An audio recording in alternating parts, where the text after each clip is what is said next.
System settings. Warning: please read and follow all labels and the owner's manual carefully. System settings. Hydraulic cooling. When enabled, the fluid cooling bypass mode activates a thermostatic cooler without pressurizing and turning the hydraulic motor. The cool hydraulic fluid is then returned to the reservoir. When disabled, the motor will pressurize and turn in conjunction with the cooling air pressure. Air pressure minimum. Displays the minimum pressure required to start the air compressor. This can be adjusted from 90 psi down to 10 psi, less than the set max air pressure. Air pressure maximum.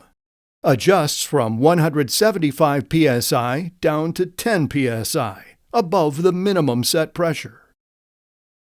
Air compressor response.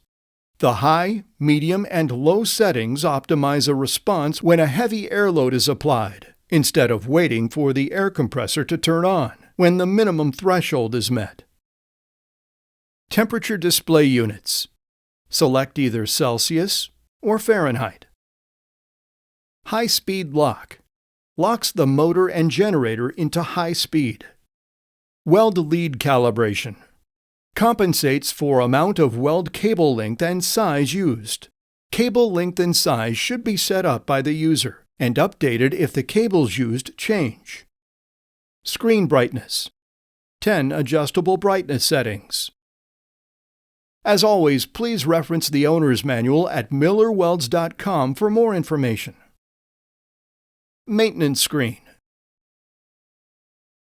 Displays the remaining hours before the next service is required for the compressor oil, air oil separator, generator brushes, belts, and drive coupler. It also allows you to change, customize, and reset the service intervals for each component. When service intervals are due, a pop-up window will appear on the home screen at startup. Use the control knob to ignore or clear the message and proceed. System information screen. The system information screen shows service log, software version, error log reset, and the option to restore the unit to factory defaults. Important information for software updates. For users not utilizing CAN bus capabilities, the HDI Air Pak records information that can be downloaded from the unit to a USB drive receptacle. This same USB receptacle is used for updating software from a USB drive, updating all control boards, and the weld inverter. The USB flash drive must be USB 3.0 or better. All software updates are available on millerwelds.com under support. Update notices are sent to all registered HDI Air Pak users.